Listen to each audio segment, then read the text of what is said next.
All right, hockey fans, welcome to Undrafted Hockey Fan. This is Brad, and we are going to be going over a couple big things. We have a firing, a coach got fired. We're talking about the Red Wings lost to the San Jose Sharks last night, and I stayed up for it. It was 10:30. I stayed. I was doing a podcast. I did a podcast till 10:45 last night, 10:45 like 11ish. Then I jumped into the game, and it was brutal. It was a bummer, and I was up till like 1:30 watching this game, and to watch them lose. It was some BS, honestly. So, just a little frustrated, but we're gonna jump into that. So then we're gonna talk about some of the coaches that are gonna be needing to be fired, and some of the things that made the odds of them going out. Again, we saw someone already fired. So we'll see what happens. I mean, I'm not sure what's gonna happen in this case, but let's talk about the big news. We have Jim Montgomery. He was fired, and so he ends up being replaced by what's his face, Joe Sacco. Seiko, I think it is. Yeah, Jim Seiko. Supposedly Merle's on the not there's Spittin' Chicklets was talking about this, and he talked about this a while back that at the start of the season that Jim Montgomery didn't have a new contract, and so Joe Sacco was like looking to come up as being the next guy. He was told that if it doesn't work out, he'll be the next guy.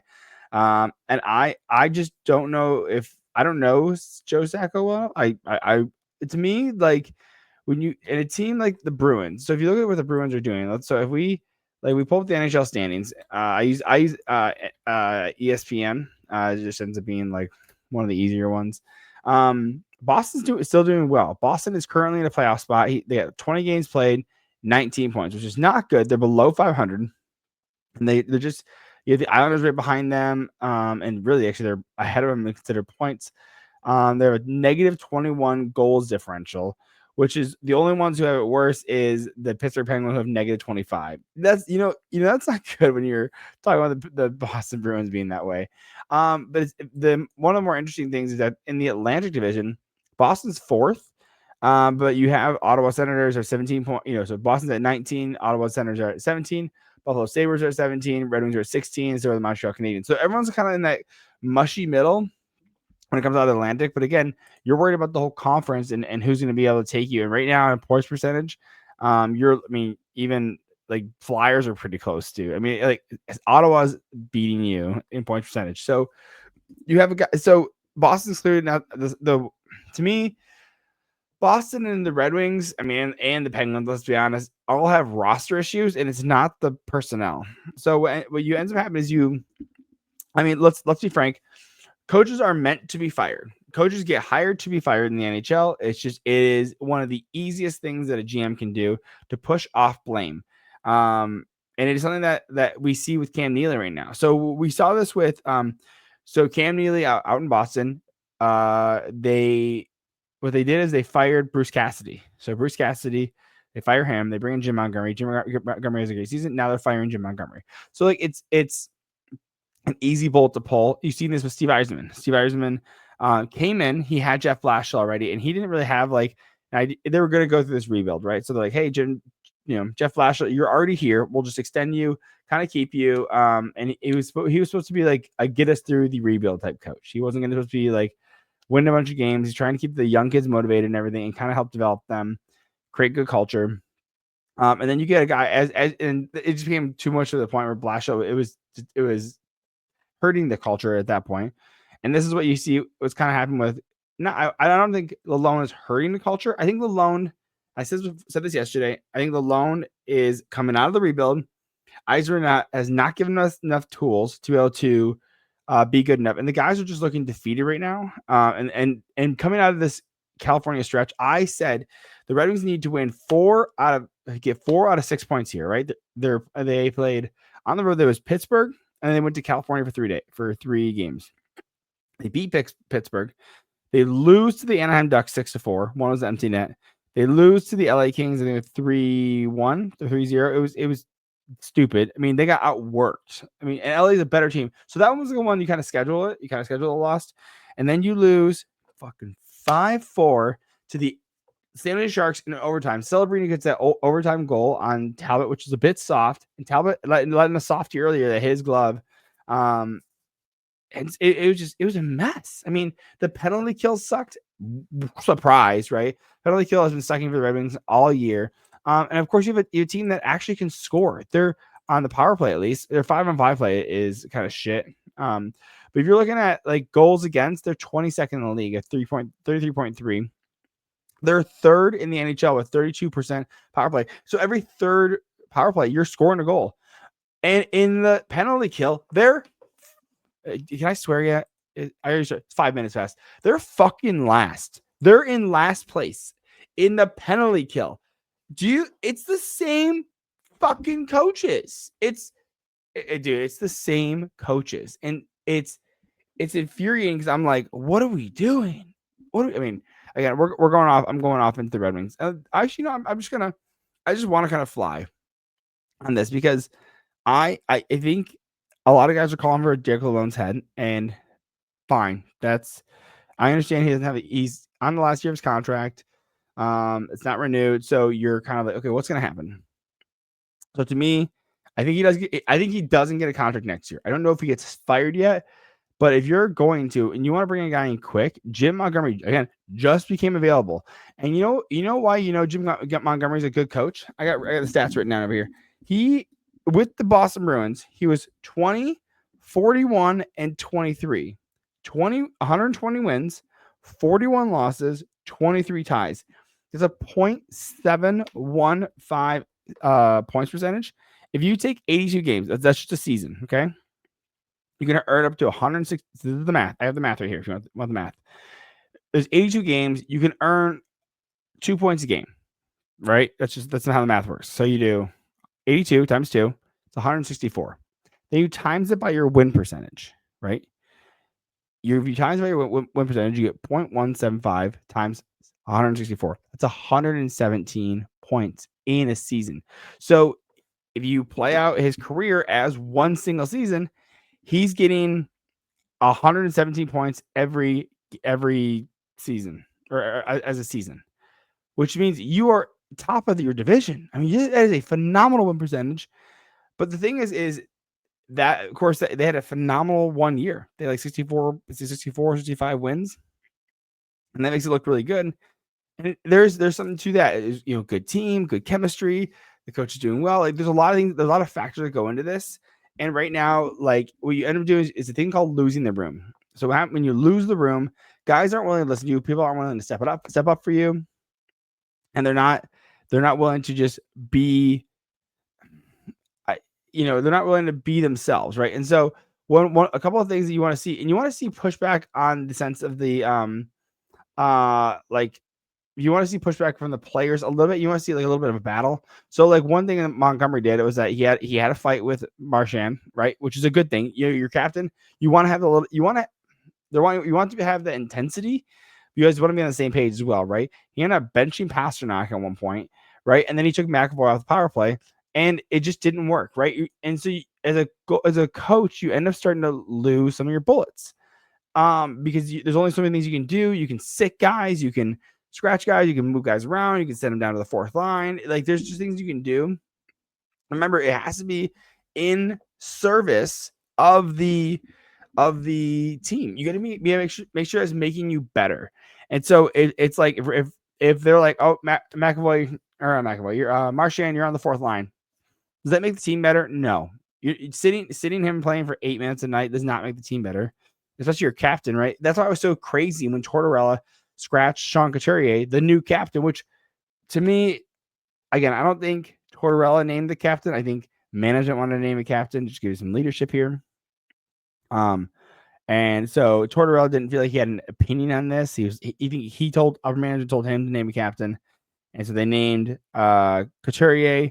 But like Tortorella was like, "Fuck this! Like he's not. It wasn't my decision. Like it wasn't my decision. So, like why would I care?" So going back, so Monty again, first coach fired of the year. So you gotta think about like who was so they ended up changing or replacing him with Joe Sacco, right? What you end up having is you have a couple of options as well in the free agent market for when it comes to like other coaches. So you have like Gerard Gallant out there. He did the Rangers. You have Joel Quenneville, who was Panthers and the Chicago Blackhawks, won Stanley Cup with the Chicago Blackhawks. You have Jay Woodcroft, who coached Oilers, but at the start of the season last year, before getting fired. You have, I mean, there's other coaches out there, and I think the Red Wings had a new coach in Jeff Blashill, didn't work out. A new head coach in Derek Alone it started to not work out, right? Mind you, Boston and Red Wings play on Saturday, by the way. And so to me, I'm curious on what's the plan, because you're losing the room. Like, you're just losing the room. The guys look dejected. You lose 5-4 to San Jose. San Jose, but like not only like, because Anaheim was the big issue in the sense that they one of the worst teams in the league, one of the worst power plays in the league, and they put up 2 on you. Like, get out of here. They put 2 power play goals on you. LA, again, good team. Can't fault them. But the lack of effort wasn't there. They out hustled you, which I think is the, like, if you're anything, you can be any type of team, but you need to have hustle. It needs to be grind. You got to work guys, and you got to grind. Like, Detroit Lions right now, if you're not a football fan, my wife and I are just getting into the Lions the last couple of years. Like, they talk about grit and grind, and we'll play you in the snow, we'll play you in the rain, we'll play you in the heat, we'll wear shoes, we'll bite kneecaps. Like, it's a grit grind, and they bury teams. I think there's one 52-6 in the, like, 52-6. They haven't let the team get a touchdown in the last 2 games. So you're just burying guys, and they have a great roster too.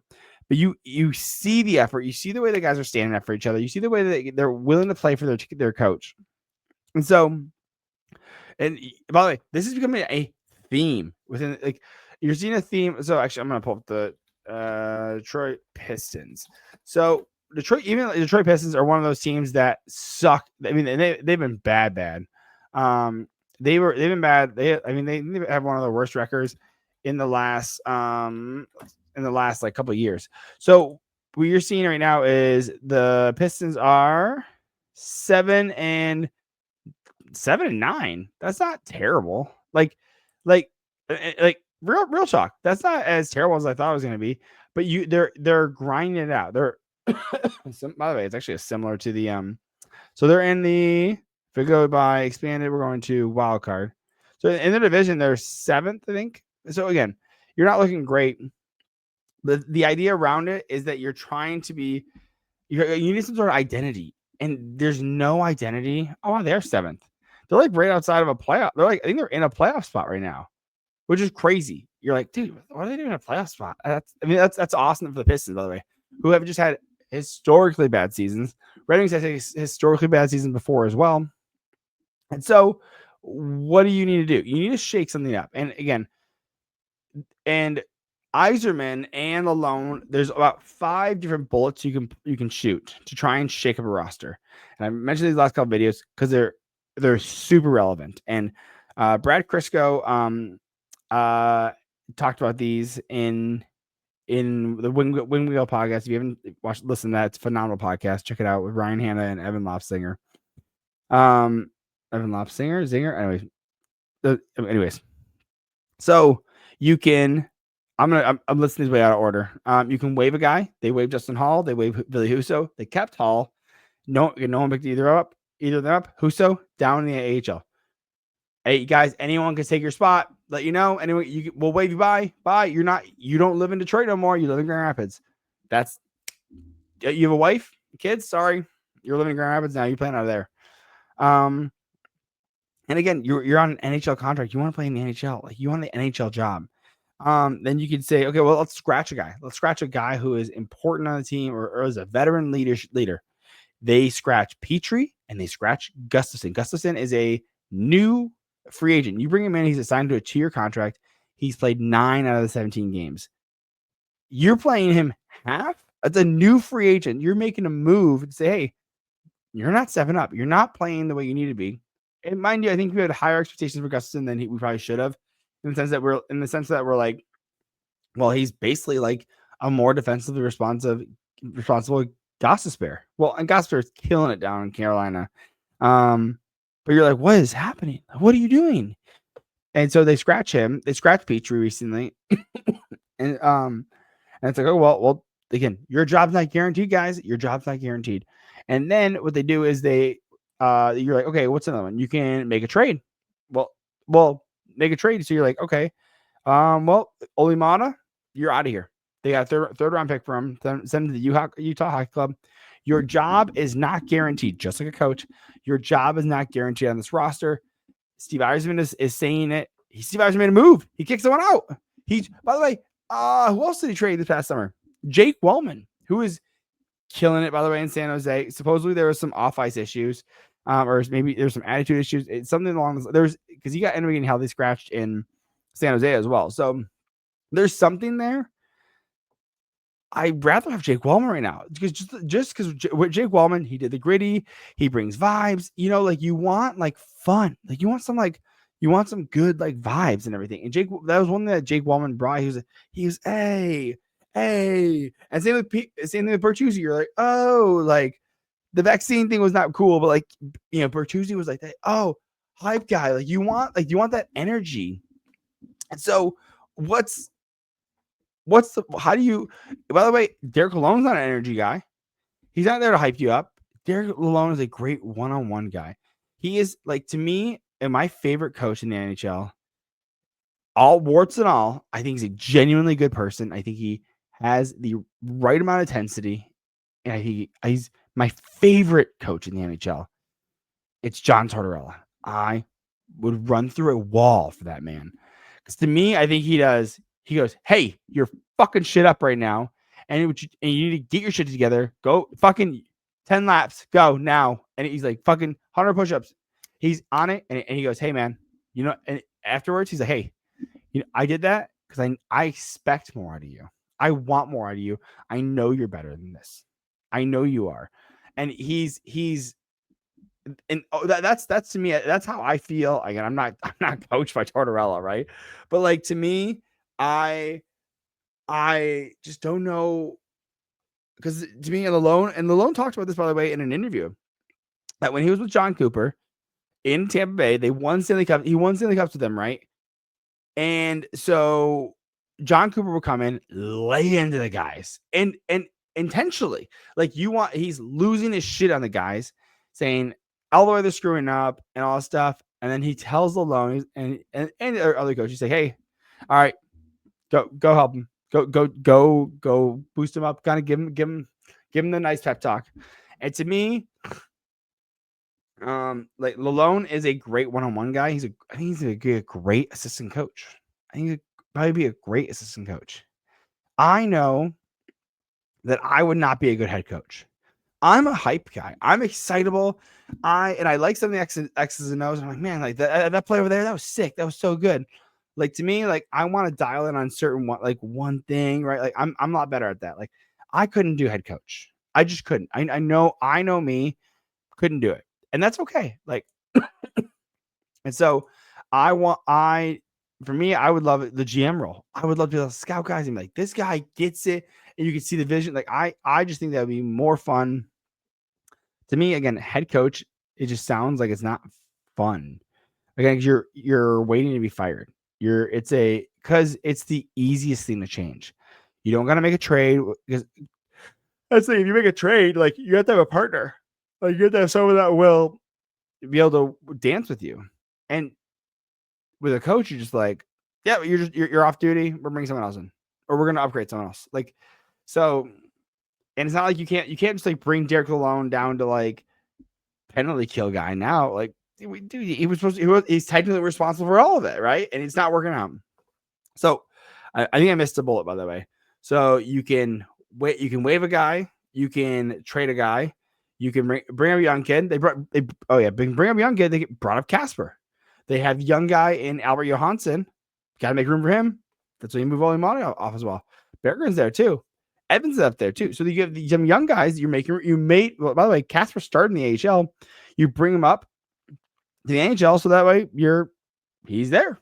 Like now you have a young guy, and by the way, who played 2C with Patrick Kane, number one, first overall, one of the best American NHL players in the league ever, not league ever.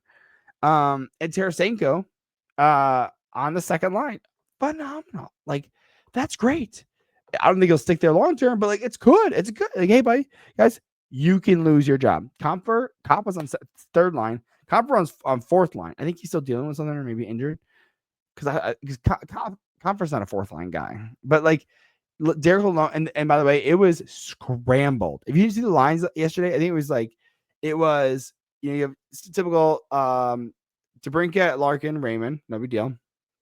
Tarasenko, Casper, Kane. So two on the wings, two completely defensive black holes, and then Casper, hey, who is an aggressive go down deep and get the puck kind of guy. He's got to hustle all the way back to be able to like cover for these guys as a center. Then you got the shutdown line, which is Rasmussen on the wing, Kopp in the center, Fisher on the other wing, and then you have on the bottom, I think you had Veleno on the wing, Comfort on the center, and then I think it was Bergeron on the right wing. So like, what a wild like. I mean, I don't mind it because you got like Bergeron, who's again defensive irresponsible. Veleno's okay in the neutral zone. I think he's an okay guy. I think with him on wing, I think taking responsibility off him and putting him on the wing is a little smarter. I think. Comfort is like a good. Comfort's a 3C on a championship team. He's a 2C on this team. So, and so I don't know, like it's just I'm a little all over the place right now, and I'm actually gonna clean this up a little bit after the break. Let's jump into some ad reads real quick, and get right into this. And actually, we're having a little fun with it because it didn't record last time, so we're gonna jump. We're gonna have a little fun. Have a little fun here, guys and gals. So we're gonna start off with, check out this. DraftKings. Hey, DraftKings. So this show is sponsored by DraftKings. The 24-25 NHL season still has that new car smell, and the action is heating up at DraftKings Sportsbook, an official sports betting partner of the NHL. It's super easy for first timers to get started at DraftKings Sportsbook. Try betting on something simple like picking a team to win. If you're new to DraftKings, listen up. New customers bet $5, you get $150 in bonus bets if your team wins. The Red Wings got a game. There's games almost every night. Like you can find a game to bet on. Red Wings are going to be versing Boston on Saturday. Two teams that like are not doing well, by the way. They're just not doing well. And so it's like, oh, like who might lose? The two teams of guys who might need new coaches. One that has a new coach, one that may need a new coach. So like that'd be an interesting one. Do you think they'll be like very high scoring, or do you think it'd be very low scoring? I think it'd be high scoring because I think Boston won because they got that new coach energy. That would make sense. So that's something you can bet on. And so download the DraftKings Sportsbook app now and use the code THPN. That's code THPN for new customers to get $150 in bonus bets if your bet wins when you bet just $5. Only on DraftKings, the crown is yours. Gambling problem? Call 1-800-GAMBLER. In New York, call 877-8-HOPE-NY or text HOPE-NY. In Connecticut, help is available for problem gambling. Call 888-789-7777 or visit ccpg.org. Please play responsibly on behalf of Boot Hill Casino and Resort. 21 plus, age of eligibility varies with jurisdiction. Void in Ontario. Bet must win to receive reward. Bonus bets expire 168 hours after issuance. For additional terms and service and responsible gaming resources, see dkng.co/ice. And moving on to our next one, we have Raycon. So, you get this great. Oh, I'm like right in front of it. Go to the side. So, Black Friday, Cyber Monday. There's these. You go out there, and the reason people like are so excited about this. People are like, I'm gonna get a new TV. I'm gonna get a new laptop. I deserve this, and they're waiting for Black Friday because you know why? Because Black Friday, you're like, oh, it's gonna be a good deal. It's gonna be a good deal. So why not? Why not go? But you know what?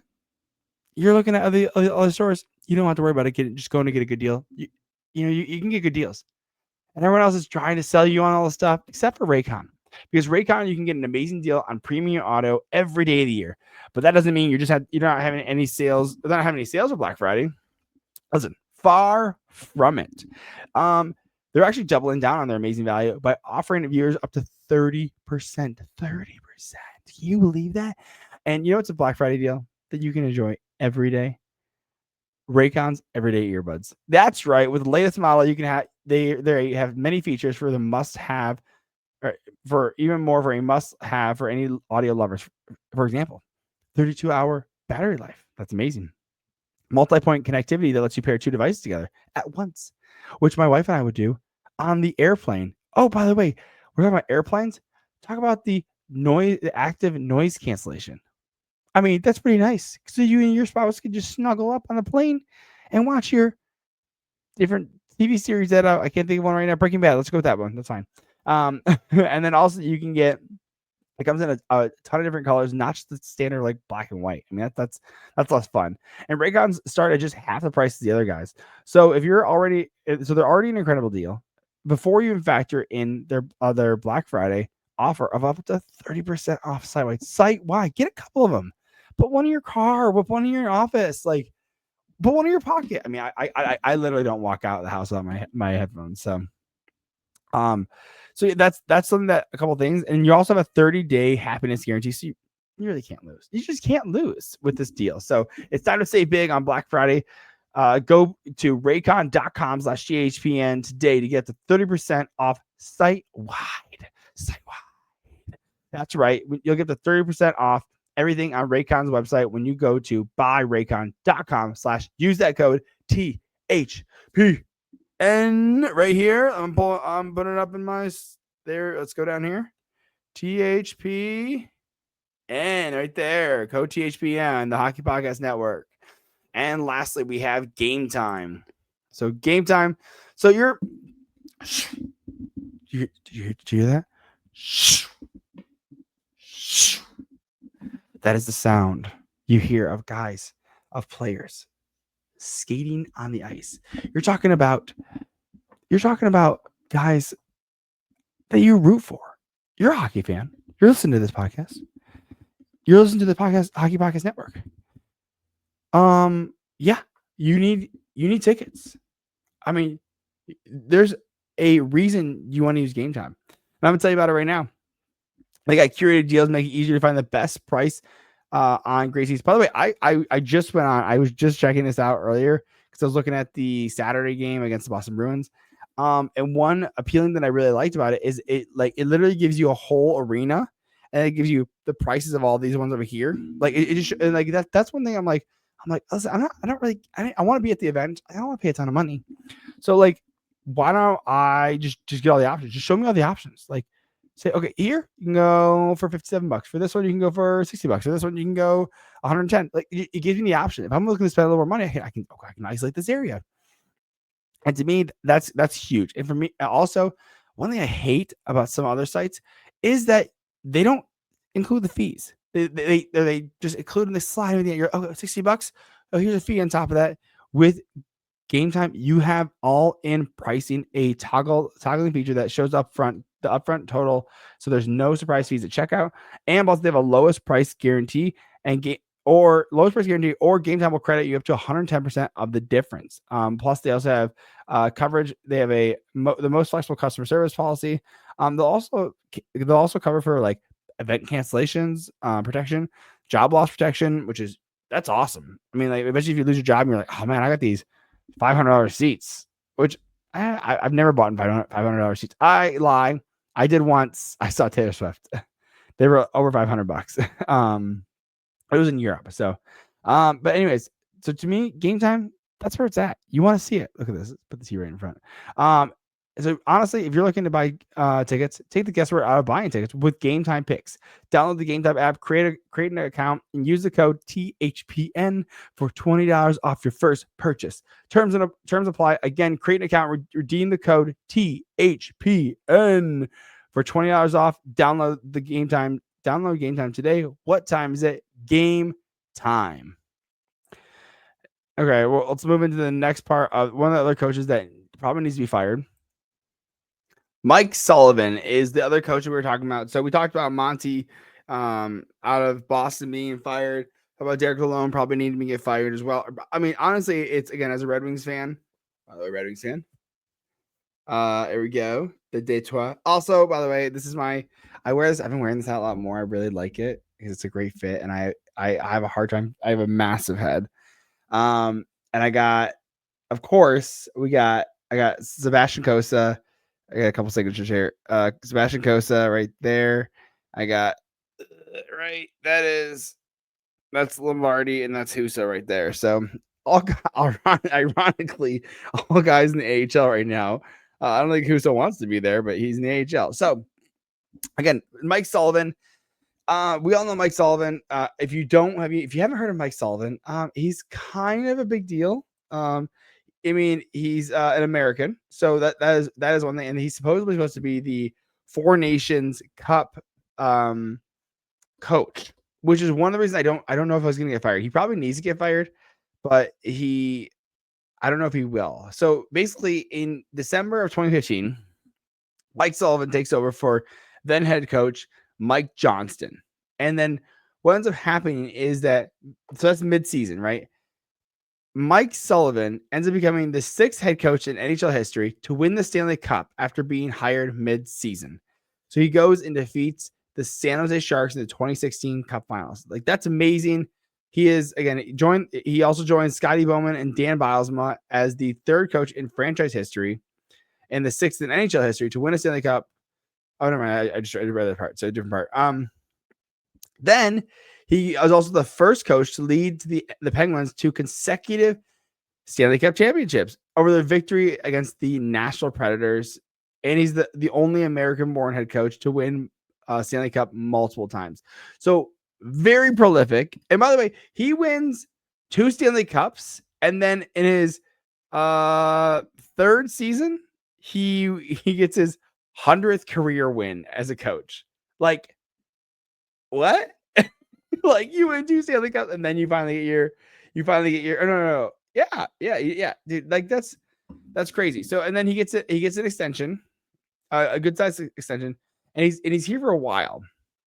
And that's the issue with Mike Sullivan right now, is that he has his long extension. So what's you don't want to fire him because you don't want to continue paying. I think he got not just this year, I think he has next year as well. And so the Pittsburgh organization's like, well, fuck that. Like, we don't want to pay. We don't want to pay a new coach and this old coach. Like, that doesn't make sense. And I think Mike Sullivan's a highly sought after guy.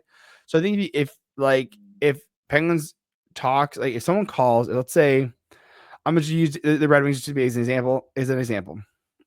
I'll say Red Wings are like, hey, like, we're kind of around thin ice. Are you guys looking to let go of Mike Sullivan? And if you are, what's the likelihood of him wanting to come over? Like, you know what I mean? Like, you can have those side conversations. And they're like, I don't know, man. Like, because imagine Kyle Dubas had some conversations with Mike Sullivan before the season, kind of like, hey, we got to turn the ship around. Like, you have Sidney Crosby, and of course, supposedly, mind you, by the way, these are 3 different teams in 3 different parts of their season. You have the Bruins, who are hot. Was it 2 years ago? It was 2 years ago. They won the President's Trophy. So, like, a very good team still. You're not going to go down in flames in 2 years, but you're not up to the same standard as you are, because you are getting old. And they brought in 2 big free agents in Zadorov and Lindholm. So you're like, okay, well, like, so they're still trying to compete. So this is a still trying to compete team. Then you have the Red Wings, who are on the up and up. They're on the up and coming. They're coming slower than everyone wants, but they are coming very slowly. It is frustrating, I know, for Red Wings fans, but it is part of the long-term plan. It is part of it. Eichmann only has 5 of his guys that he's drafted on this team. It's still working. It is still coming up. So, and then you have the Pittsburgh Penguins, again, a Stanley Cup. They've been in the playoffs for so many years, and they missed the Stanley Cups the last 2 or 3 years. And you have Sidney Crosby, one of the best players of the generation. And you're on the downfall, but you're trying to salvage it. You're trying to basically do what the Caps did, and trying to make it last couple of seasons like something worth it. And so I think Kyle Dubas wants to do it more like I think Kyle Dubas, when he came in, I think he wanted to do rebuild immediately or retool, right? He's like, dude, but then I think management was like, no, like, fuck you. Like, we have Sidney Crosby. We should go in the playoffs every year.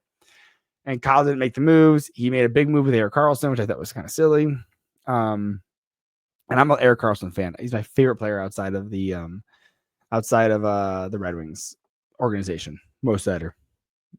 And I got other favorite players, by the way. Like, I love Elvis Merzlikins on the Columbus Blue Jackets. I like Rasmus Dahlin, and captain of the Buffalo Sabres. Like, I have favorite players on a lot of different teams. So, but he's my absolute favorite. And ever since he came to the San Jose Sharks, love. I would love it for Erik Karlsson to be a Red Wing. They're not going to do it. It's a $10 million contract for the next 4 years. They're not doing it. So again, you have this guy who's so memorable and had so many good opportunities and did very well, won 2 Stanley Cups for your team. And so you're kind of hesitant to make those types of moves, especially it's a guy who won the Stanley Cups with Sidney Crosby. And again, we talked about this before. It just seems like you're losing the room. Like, you need a jolt. And there needs to be personnel change. By the way, each one of these teams needs there are holes in these rosters, which doesn't excuse them. But if you're lacking hustle, that's something that you don't have to teach. That's something you can just get guys to start hustling and working. It's okay to lose games if you fought for it. If you get goalied, understandable. If you lose 3-2 every game, you're in this fight. Like, you know what I mean? Like, you're fighting for it. But you have to fight to show it. And a couple, and it's so interesting. I'm looking at the graphic right now that I have down on my phone. In 2023, 3 guys were nominated for Coach of the Year. And it was Jim Montgomery of the Boston Bruins, President's Trophy, win that. That was awesome. He's gone. Dave Haxtell, the Seattle Kraken. They made the playoffs in their second year. And then they beat the Avalanche. So pretty good. Like, they beat the Avalanche. And then you have Lindy Ruff as well, who is now gone. He was with the Devils. Now he is back with the Buffalo Sabres. Great, cool. I mean, he was also fired. But it's so interesting how coaches are meant to be fired. It's not a matter of if, it's a matter of when. I don't know many coaches that just walk away. And it's rare. I think Paul Maurice did it recently, and then Winnipeg Jets coach before that, actually, or after that, but before the Scott Arniel, he walked away. But it's rare. It's rare. So I just don't know. I don't know what's the plan. Again, I keep saying this. I don't know what the plan is because I don't. Like, I'm not ready to give up. I don't want to give up, but it's like, I'm having a hard time, guys. Like, with the Red Wings, I'm just like, I think Mike Sullivan. Who do you bring in? Like, who leads who leads Sidney Crosby to another conference final? Let's say, who leads the Red Wings into the next generation of what they need? Like, you have to know what you're like. If you go, the Red Wings are less established than the Penguins, because Penguins have, you need someone to come in and kind of shake the rust. Shake rust off the Penguins. Like, for the Penguins, it's a couple different stories, right? Like, maybe Boston needed a different voice, but someone who's familiar with the room. So they moved the guy up. Mike Sullivan has had these guys for so long. He's been there for 9 years. So 8-9 years. So you're like, actually, no, it'll be 9 years next month. So you probably just he's probably just losing the room. So you need someone fresh. Someone here is fresh, right? And Derek Lalonde, you probably don't need it. You can probably do an interim. You probably can do an interim for the time being. Move up Bob Bugner. I think that may be the right move. Bob Bugner. I don't think you want to do Alex Tanguay, because he's killing it on the on the power play. So you don't want to really change that. You probably move up Bob Bugner. He has former head coach experience with San Jose. You don't want, Because you look at last year, and there was a lot of good things happened. Like, so you need someone that kind of, yeah, but you lost a lot of guys. That you lose like a Perron, you lose a Wallman, you lose a Gostisbehere, which are key pieces. You lost a lot of goals and a lot of points. I mean, Gostisbehere put up like 60 points. I think Perron put up 30. I mean, Wallman put up over 10 goals. So I think maybe Red Wings probably need a new voice. But Eisman's not that guy that's just going to jump. So I think Eisman would end up moving Bob Bugner up. Because again, to me, this, and I say this every video I talk about Red Wings, but I don't think I've said it yet. The Red Wings are not a playoff team. They're just like to me, I was happy with how far they got last year. But like, I want the draft pick. I want the better draft pick right now. Because you came out of the rebuild too early, in my opinion, in the first place. So like, you weren't able to get high enough top talent, and if you're lower talent, they need time to develop, which means you just need to. All this is taking longer, right? Look at this. Like, you draft Sider, he doesn't premiere till 2022, right? 2021. So he takes 2 years in the develop, one in the SHL, 1 year in the SHL, 1 year in the AHL, then comes up. And then you get Raymond. He was quick. He did a year in the SHL, and then he boom, made the team. Then you have Evanson, does 2 years in the AHL, or 1 year, 1 year in the SHL, 1 year in the AHL, comes up here, right? Like, it's these guys need time, a year or two. I think Evanson might have done 2 years in the AHL, something like that. It's these guys are getting minimum 2 years of development time, right? Casper, year in the SHL, year in the AHL, now he's up. Johansson, this 2019 pick, right? Took 4 or 5 years to develop. Come on up. Berggren played well the year before, last year, and then last year he played most in the AHL because he had to work on some stuff. Like, and you want him to play top. You want this guy to be a top line guy, a top 6 guy, but he needs to work on his defensive ability. So like, it just takes time for these guys to develop. You can't buy your way into a championship. You can't buy your way into you can buy your way into the playoffs. I mean, it's kind of like, I think Washington's did a good job. Washington did a good job drafting some of their late round picks have hit. But I'm so it's such an interesting thing, because I'm just like, what are we like? Because I'm curious, what are your thoughts? Let me know what your thoughts are, because I'm racking my brain. I don't know when the right time to fire a coach is, but I believe it's probably before Thanksgiving. Like, because if 75% of teams, I think the statistic is 75% of teams that are in the playoffs right now will make the playoffs.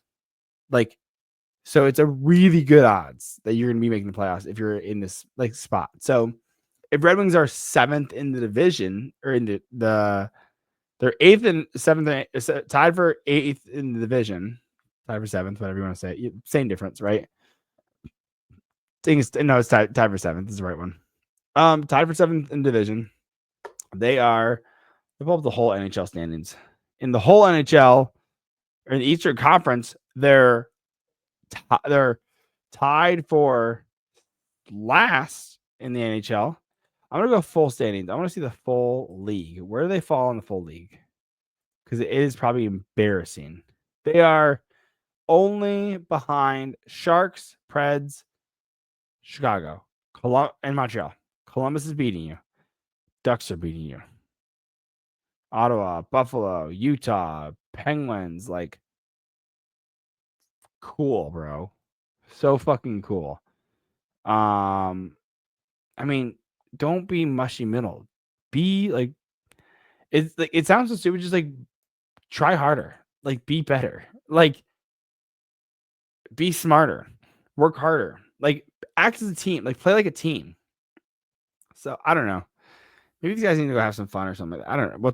What's the right move, right? So I just want to knock out. We'll just finish up. We'll just hit our section of NHL news. We have Kasperi Kapanen went on waivers yesterday. And the St. Louis Blues went on waivers. And was claimed by the Oilers. And so The right winger has 85 points or 85 goals and 124 assists in 470 NHL games. So he's a little under half point per game. Former first overall pick. He started with the Penguins. Then he got traded to Toronto in the Phil Kessel deal. And he got picked back. He got traded back to the Penguins. Then he was put on waivers, claimed by the St. Louis Blues, and now he's playing by the Oilers right now. So that is quite a journey. I hope. Honestly, you want guys to work out, and waivers are a good thing in the sense that like you get guys that are willing to try guys out. I like that. Bring a different guy in. Hopefully, he just changes the vibes a little bit. So I do want to. Here's a quote from GM Todd Sweeney. It's just Sweeney. GM Sweeney, Bruins GM. Today, I made a very, very difficult decision with regards to coaching change. Our team's inconsistency and performance in the first 20 games of the 24-25 season have been concerning and below how the Bruins want to reward our fans. I believe Joe Sacco has the coaching experience to bring the players and the team back to focusing on the consistent effort that the NHL requires to have success. We will continue to work to make the necessary adjustments to meet the standard and performance of our supportive fans. The performance our supportive fans expect. I mean, again, I think it's on Sweeney. I think I think the Lindholm signing was a bad signing. Too long, too much for not a 2C. He can't drive a line. Zadorov, too much, too long. Which is by the way, all free agents, almost all free agents are too much for too long, which is funny because you're trying to entice the guy to come to your team, right? So you want to give him a little more, you want to pay him a little longer, but still too much, and so. And again, Zadorov is more of like a third line grinder type guy. So I think it's on Sweeney. I think this is one of Sweeney's last years as the coach or as a GM. I think he's running out of time, in my opinion. So also Maple Leafs have put David Kampf on IR retroactive to November 16th. They bring up Fraser Minton from the AHL. So there's a couple of little news and notes there. Anyways, let me know what your thoughts are. Hit like, subscribe, put your favorite comment down below. And I'm looking to do more interviews. So if you're watching hockey podcasts, you want to do an interview, let's go. I love talking hockey. I'll talk any team. That's why we're talking about every team, because I can hang with most people. I can hang with most teams. I can tell you most about your roster. If not, give me 20, 30 minutes. I'll catch up. I like trades. I like signings. So I'm a big fan. So let me know what your thoughts are. Hit like, subscribe, put your favorite emoji down there. I'm a big fan of the chicken still. It's just so solid. The chicken's a solid emoji. So anyways, hit like, subscribe, and love you. Catch you next time.